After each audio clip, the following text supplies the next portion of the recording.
Muli po isang pinagpalang araw po sa inyong lahat at sa oras pong ito, taos puso po akong nagpapasalamat sa ating dakilang Diyos na banal na patuloy pong nagbibigay sa akin ng privilege and opportunity na patuloy pong magamit niyang instrumento upang makapagbahagi po sa inyo ng kanyang mensahe salita na patuloy pong magiging patnubay, gabay natin sa ating mga buhay, salita ng ating Panginoon na patuloy na magtuturo sa atin upang malaman natin ang kanyang kalooban, salita ng ating Panginoon na patuloy magbibigay at papatatag sa ating pananalig at pananampalataya sa Kanya. Muli po sa pangunguna ng banal na Espiritu at sa ngalan po ng ating Panginoong Yesus, nais ko po muling magbahagi sa inyo ng kanyang mensaheng entitled, When Your Situation is Dead, Stir Up and Trust God. Yan po. Sa mensaheng ito, nais iparating o ipabahagi ng ating Panginoong Diyos sa anumang dead situation or mga sitwasyon sa ating buhay na parang wala ng solusyon o pag-asa. Our God encourages us to stir up and trust to Him. Ayan po. Sa mga sitwasyon daw na pinagdadaanan natin sa ating buhay, mga sitwasyon na parang wala ng kalutasan o wala ng pag-asa, ang sabi po ng ating Panginoong Diyos ay patuloy lang po tayong mag-stir up o tumayo at patuloy po tayong magtiwala sa Kanya. Katulad po sa isang istorya sa Bible, sa istorya po ni King David, nang namatayan po siya ng kanyang anak dahil po dun sa paggawa ng kasalanan na para makuha niya lang po si Bathsheba. Sa mga hindi pa po nakakalam sa istoryang ito, basahin po natin yung book of 2 Samuel. Ayan, chapter 12. Chapter 12, basahin po natin hanggang doon sa dulo ng chapter. Makikita niyo po doon kung bakit po nagkasala si King David sa Diyos. Dahil po sa naakit siya kay Bathsheba. Dito po sa book of 2 Samuel chapter 12, verse 14 to 23, makikita niyo po dito yung mensahe na in our dead situation, we need to stir up and we need to trust God. Ito po ang istorya ni David. Dahil po nga nagkasala si King David because doon po sa nais niya makuha si Bathsheba at dahil doon sa pamamaraan na ginawa niya ay nagkasala po siya. Kaya po tatalo na po ako sa 2 Samuel chapter 14. Ayan po, chapter 12 verse 14. Ngunit dahil linapastangan mo si Yahweh, sabi po ni Prophet Nathan, ang magiging anak mo ang mamamatay. Pagkatapos ito'y umuwi na si Nathan. Verse 15, tulad ng sinabi ni Yahweh, ang anak ni David sa asawa ni Urias ay nagkasakit ng malubha. Nanalangin si David sa Diyos para gumaling ang bata. Nagdamit siya ng pagluksa at nag-ayuno at sa lupa nahiga ng gabing iyon. Verse 17, lumapit sa kanya ang matatandang pinuno sa palasyo at inimok siyang bumangon, ngunit tumanggi siya. Ayaw rin niyang kumain.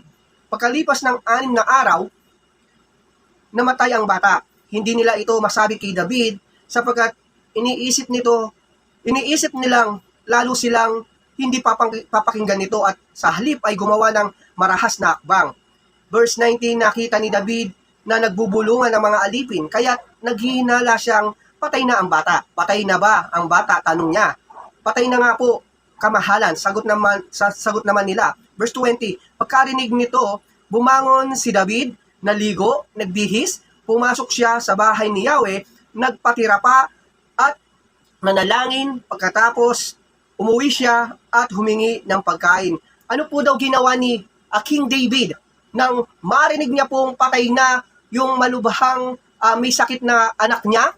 Sabi po doon, bumangon siya, nag-istira po siya at pumunta po siya doon sa templo o lumapit siya sa Diyos. Yun po yung pinaka magandang verse doon na nais iparating sa atin ng ating Panginoong Diyos. Itutuloy po natin sa verse 21. Tinanong siya ng kanyang mga tauhan, hindi po namin kayo maintindihan. Noong buhay pa ang bata, nag-aayuno kayo at tumatangis dahil sa kanya. Ngayon patay na, bumangon kayo at kumain. Sumagot si David. Verse 22, noong buhay pa ang bata, ako'y nag-aayuno at tumatangis sa pag-asa kong kahahabagan ako ni Yahweh at pagagalingin ng aking anak.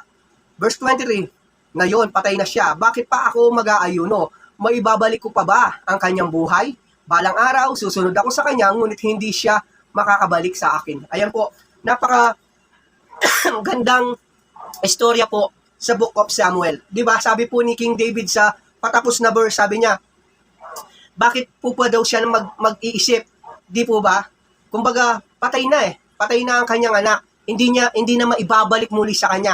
Kaya ginawa niya, nag-stir up siya at patuloy po siyang nagtiwala sa Diyos. Ayan po, napakagandang mensaheng naisiparating po sa atin ng ating dakilang Diyos na banal sa oras na to, sa lahat ng mga dumaranas ng mga sitwasyon na parang down na down ka ngayon sa panahong ito, dumaranas ka ng sitwasyon na hindi mo malaman, na parang nawawalan ka na ng pag-asa, mga sitwasyon na biglang dumarating sa ating buhay na hindi mo naman inaasahan, na parang hindi mo kakayanin. Mga bagay na nagsarang opportunity sa'yo, na parang wala na, mga namatayan. Ayan po.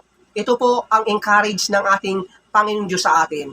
Stir up and trust to Him. Yan po ang pinaka magandang solusyon dyan. Hindi po tayo dapat pumunta sa mga ibang bagay. O dahil ganito ang sitwasyon mo, sisirain mo na ang buhay mo. Dahil ganito ang sitwasyon mo, wala nang pag-asa sa buhay.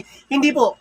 Kailangan lang po nating bumangon. Like King David, nung marinig na, patay na ang kanyang anak, bumangon siya at nagpuri siya sa Diyos. Nanalig muli siya sa Diyos. Dahil sa ang pagtitiwala po sa Diyos ang pinakasusi kapag dumaraan po tayo ng mga sitwasyon na hindi po kanais-nais, mga dead situation in our life na parang wala ng pag-asa at wala ng kinabukasan.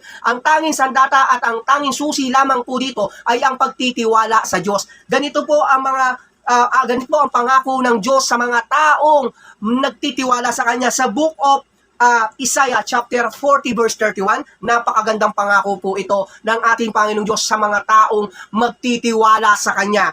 Isaiah chapter 40 verse 31, ngunit muling lumalakas at sumisigla ang nagtitiwala kay Yahweh. Lilipad silang tulad ng mga agila. Sila'y tatakbo ngunit hindi mapapagod, sila'y lalakad ngunit hindi manghihina. Ayan po ang napakagandang pangako ng ating dakilang Diyos na banal sa lahat ng mga taong magtitiwala sa Kanya. Kaya hindi po sukatan yung dead situation mo para mawalan ka na ng pag-asa, para hindi ka na mabuhay ng masaya sa mundong ito. Anumang pinagdadaanan mong dead situation sa buhay mo, anumang mga pagsubok na pinagdadaanan mo, mga bagay na parang hindi mo nakakayanin, tanging susi dyan, stir up and trust to God. Yan po ang ating pinaka magagawa lang sa ating buhay. Kaya po sa mumunting mensaheng ipinagkalupo sa atin ng ating dakilang Diyos na banal sa oras na to, we thank you kasi nagpapasalamat tayo sa Diyos dahil binibigyan niya po tayo ng mga words of encouragement na sa mga panahong hindi po natin kakayanin, sa mga panahong parang wala ng kasagutan, tanging ang Diyos lamang ang ating kasagutan sa lahat. Kaya po, sa mumunting mensaheng ipinagkalupo sa atin ng dakilang Diyos na banal, patuloy kong ibinabalik sa Kanya ang lahat ng papuri, pasalamat at pagdakila at sa dakilang ngalan po ng ating Panginoong Yesus. Amen. God bless all.